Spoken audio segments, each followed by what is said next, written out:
안녕하세요. 유비의 성형외과 원장 성형외과 전문의 박성철입니다. 오늘은 역형성 대세포 림프종에 대해서 말씀드리겠습니다. 앞으로는 이 역형성 대세포 림프종을 림프종이라고 부를 테니 여러분께서는 림프종이라고 하면 역형성 대세포 림프종을 의미하는구나 라고 알아들으시면 되겠습니다. 림프종은 T 면역세포 림프종입니다. 특징으로는 CD30 양성, ALK 음성이며 증상으로는 보형물 주위의 장액종과 피막의 종괴를 주로 나타냅니다. 그래서 피막에서 발생하는 T 면역세포 림프종으로서 이 보형물 주변과 피막 사이에 이렇게 장액종을 주로 발생하는 것이 특징입니다. 지금까지 밝혀진 원인으로는 이 세 가지입니다. 첫 번째는 텍스처 유방 보형물, 두 번째는 보형물 주변의 미세 세균 감염, 세 번째는 유전적 요소, 이 세 가지가 어우러져서 이것을 발생한다고 지금까지 알려져 있습니다. 그러면 각각의 원인이 어떻게 해서 발생하는지 말씀드리겠습니다. 먼저 텍스처 유방 보형물인데요. 텍스처 유방 보형물이 이 림프종을 유발하는 기전은 크게 두 가지입니다. 가장 중요한 것이 텍스처링 익수로 말미암아서 보형물을 넣을 때 세균이 표면에 쉽게 흡착이 되어 삽입이 됩니다. 그러면 이게 세균이 들어가서 면역계를 자극, 분화를 촉발시킵니다. 특히 이때 림프구 세포들이 분화 증식이 되어서 마침내 림프종으로 가는 것입니다. 그 두 번째로는 텍스처링 입수로 말미암아서 지속적으로 피막에 마찰과 찰과상을 유발합니다. 그러면 부분 염증을 유발시켜서 이 위편에 있는 면역계의 자극 분화를 촉진시키는 역할을 합니다. 이를 뒷받침할 만한 논문들을 저희가 좀 말씀드리겠는데요. 이것은 2019년도에 호주에서 발표한 논문입니다. 호주에서 국가에서 위원회를 만들어서 쭉 그동안의 모든 림프종 증례들을 다 모아서 통계를 내서 발표하였습니다. 보시면 우리나라보다 인구는 절반밖에 되지 않지만 굉장히 많은 수에서 발생하는 것을 볼 수가 있습니다. 10명, 15명, 2015, 16년도에는 거의 25명 이상, 2017, 18년도에도 보면 20명 이상이 발생하는 걸 볼 수가 있습니다. 그런데 여기에서 표면의 보형물의 표면에 따라서 이 4등급으로 나뉘었습니다. 서피스 에리어라 그래서 표면이 굉장히 거친 경우, 그리고 스무드 보형물은 미니멀, 그리고 굉장히 거친 경우 하이, 그리고 그 러프니스 거친 정도에 따라서 하이, 미니멀로 나눴습니다. 그래서 크게 그룹을 4단계 그룹, 3단계 그룹, 2단계 그룹, 1단계 그룹으로 나뉘어서 어떤 그룹에서 많이 발생하는지 이것을 연구하였는데요. 보시는 것처럼 3단계인 알레간이 총 61대, 그리고 4단계인 실리메드, 서지텍, 폴리텍에서 나온 폴리우리탄 보형물이 23례, 1례, 1례씩 있었습니다. 그리고 2단계인 라고르멘토 텍서드, 그 다음 PIP가 7, 4례가 있었고요. 멘토 스무드 보형물도 있었습니다. 하지만 이 경우에는 텍서드 보형물을 넣었다가 스무드 보형물로 교체한 경우였습니다. 그래서 보시면 여기서 알 수 있는 것은 대부분 텍서드 보형물에서 발생한다는 것입니다. 그리고 거칠면 거칠수록 더 많이 발생한다는 것을 알 수가 있습니다. 그러면 어떤 보형물에서 그러면 많이 발생하는지, 그러면 보형물당 어느 정도 발생하는지 추적을 해보았는데요. 보시면 실리메드 폴리우리탄에서 2832 보형물에서 1명이 발생하였고요. 알레간 바이오셀 보형물은 3345 보형물에서 1명이 발생하였습니다. 그에 반해서 멘토텍서드 보형물은 86,029명당 1명에서 발생하였습니다. 그래서 압도적으로 3, 4단계 그룹인 폴리우리탄과 알레간 그룹에서 많이 발생하는 것을 알 수가 있습니다. 그래서 우리가 결론 내릴 수 있는 것은 텍서드 보형물에서 주로 발생한다. 그리고 두 번째는 거칠면 거칠수록 많이 발생한다는 것입니다.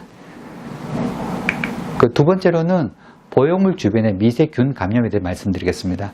미세균 감염이 발생하면 보형물 표면에 포집된 세균이 바이오필름을 형성합니다. 그래서 이것이 면역 염증 반응을 촉발시키고 염증세포, 특히 T림파구 세포가 증식 축적되어서 림프종이 간다고 되어 있습니다.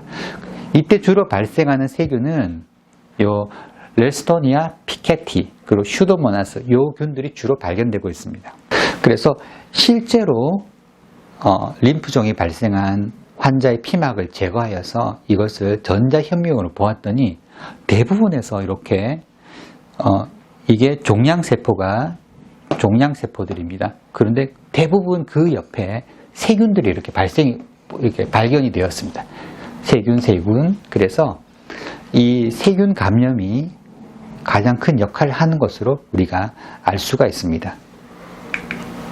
그럼 유전적 요소는 지역에 따른 보시면 발생률의 차이가 존재합니다. 대부분 미국, 캐나다, 남미, 호주, 그리고 유럽에서 압도적으로 많이 발생합니다. 그래서 아직까지는 이것이 확실하게 어떤 유전적 영향이라고 밝혀지는 않았지만 유전적인 영향이 있을 거라고 대부분 추정을 하고 있습니다. 발병률을 보시면 1997년도에 첫 케이스가 보고되었고요.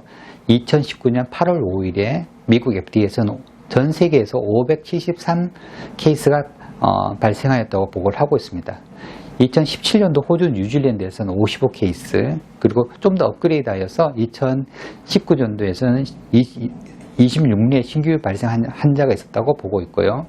2019년도 프랑스에서 보고에 의하면 36 케이스가 있었는데 72%가 엘레간 보형물이었고 스무드 보형물은 없다고 보고가 되고 있습니다. 이제 증상에 대해서 말씀드리겠습니다. 증상은 대부분에서 장액종이 발생합니다. 약 60에서 90% 발생하는데 보시는 것처럼 약간의 장액종이 발생하는 게 아니라 어마어마하게 많은 양의 장액종이 발생합니다. 그래서 통상적으로는 보형물 삽입 후 7년에서 10년 후에 갑작스러운 가슴 붓기가 발생하는데 그러면 그런 장액종의 약 9% 정도에서 림프종이라고 추정이 되고 있습니다. 장액종이 발생한 원인은 그 외에도 많습니다. 외상 때문에 발생할 수도 있고요. 염증이 와서도 그럴 수가 있습니다. 그렇지만 이런 원인이 없이 갑자기 심한 가슴 붓기가 발생한다면 반드시 림프종을 의심해 봐야 합니다. 이 표를 보시면요. 장액종만 발생한 경우가 76%, 그리고 장액종과 종괴가 동시에 발생한 경우가 5.5%, 장액종과 구형구축이 발생한 경우가 3.6%. 그래서 이 세 가지를 합쳐보면 약 85, 90%에서 장액종이 반드시 포함되는 것을 알 수가 있습니다. 그리고 혹만 보이는 경우가 9.1%, 그리고 혹과 함께 구형구축이 보이는 경우가 1.8% 정도가 됩니다. 그래서 대부분은 장액종이 발생됩니다. 그러면 장액종이 일어난 원인에 대해서 간단히 말씀드리면 보형물 주변 세포에서 림프종이 발생을 합니다. 그러면 종양 조직에 의해서 중심부 조직 괴사가 일어납니다. 왜냐하면 암세포는 굉장히 빨리 증식을 하기 때문에 가운데 쪽에 있는 세포는 오히려 영양 공급이 안 돼서 괴사가 일어납니다. 그러면 그 주변 조직에서부터 괴사에 의해서 장액종이 좀 빠져나오게 되고, 그러면 장액종의 종양세포가 이 피막의 안쪽 면에 내면에 착상이 됩니다. 그리고 서서히 피막을 뚫고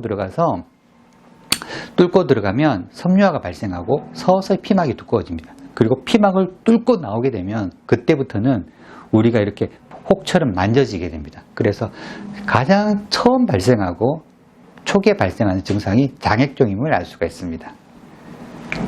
이 그래프는 미국 뉴욕의 슬로안 캐터링 병원에서 텍서드 보형물을 이용하여서 유방 재건수를 받은 3,546명을 대상으로 추적 관찰을 하였더니 약 10명에서 발생하였다고 합니다. 그리고 그 증상과 발병 시점에 대해서 그래프로 나타내었는데요. 보시면 이제 여기가 유방암 수술을 하고 보형물을 넣은 시점입니다. 쭉 보시면 가장 빨리 발생하시는 분이 8년 조금 안 되어서 발생했고요. 10년, 12년 이때 집중적으로 발생합니다. 늦게 발생하신 분은 약 16년 되어서도 발생이 되었네요. 그래서 7에서 16년 사이에 대부분 발생한다고 알려져 있고요. 증상은 대부분 장액종이 대부분입니다. 그리고 여기서 우리가 알 수 있는 것은 3,546명 중에 10명이 발생했습니다. 그래서 354명 중에 1명꼴인데 의외로 굉장히 많은 높은 비율로 발생함을 알 수가 있습니다. 또 다른 증상으로는 종괴가 한 10에서 40% 발견이 됩니다. 그리고 피부 증상, 구형구축, 림프절 증대 등이 발견됩니다. 그 다음은 진단인데요. 진단에서 가장 중요한 것이 유방초음파입니다. 보시는 것처럼 유방초음파를 하였을 때 장액종, 보형물 주변으로 이렇게 액체가 차는 것을 볼 수가 있습니다. 만약에 장액종이 고여 있다면, 초음파를 해서 장액종이 고여 있다면 장액종 세침 흡입 검사를 하고, 만약에 종괴가 발견된다면 조직 생검을 하게 됩니다. 그러면 초음파 유도와의 장액종 세침 검사는 초음파를 보면서 굵은 주사바늘을 넣어서 고여있는 장액종을 뽑아내는 것입니다.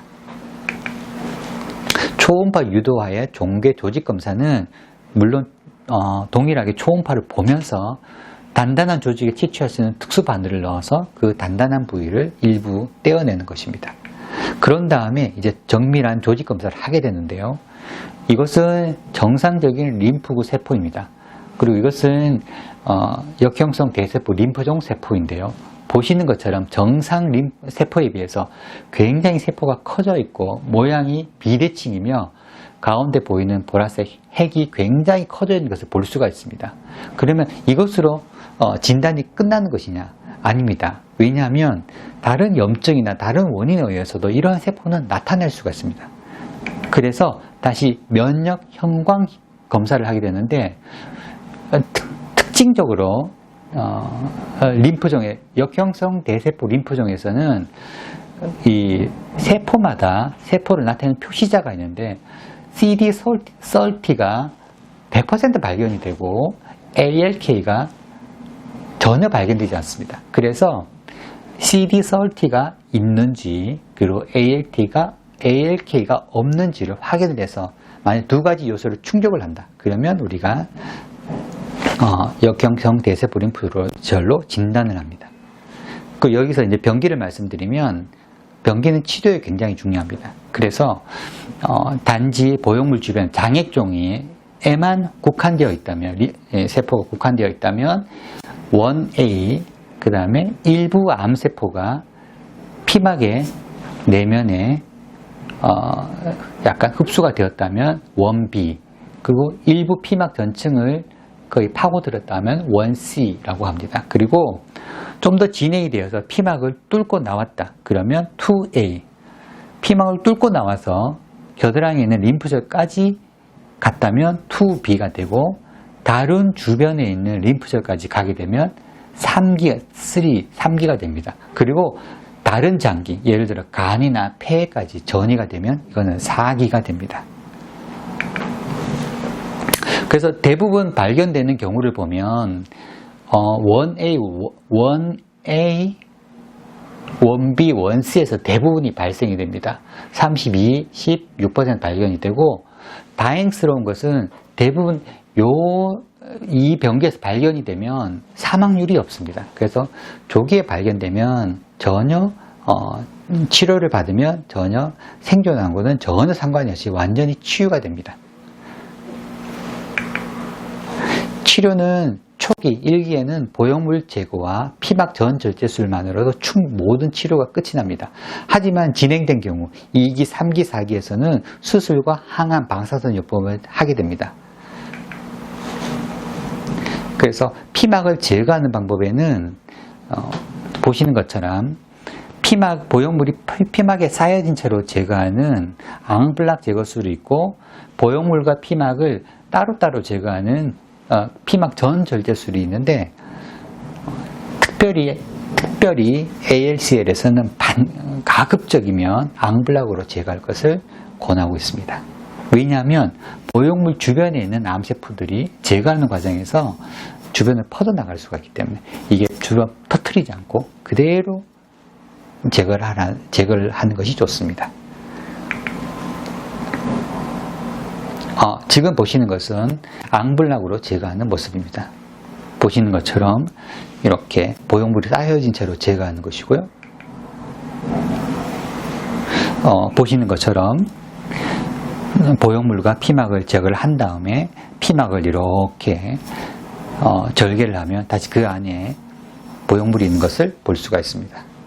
그래서 역형성 대세포 림프종은 세 가지 원인, 그러니까 텍스처드 보형물, 그 다음에 세균 감염, 유전적 영향이 있으며 증상으로는 대부분 장액종이 동반이 됩니다. 그리고 조기에 발견을 해서 치료를 받으면 전혀 사망률이나 그런 것은 없고 조기에 치료가 잘 되기 때문에 조기 발견해서 조기 치료하면 완전 치유가 손쉽게 완전 치유가 될 수 있으므로 너무 걱정하지 않으셔도 됩니다.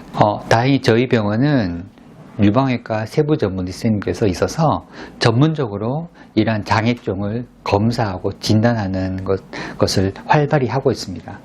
그래서 만약에 장액종이 있으신 경우에는 주저없이 방문하셔서 유방 초음파와 장액종 세침 흡입 그리고 조직 검사 등을 받으셔서 이러한 공포에서 벗어나시기를 바랍니다.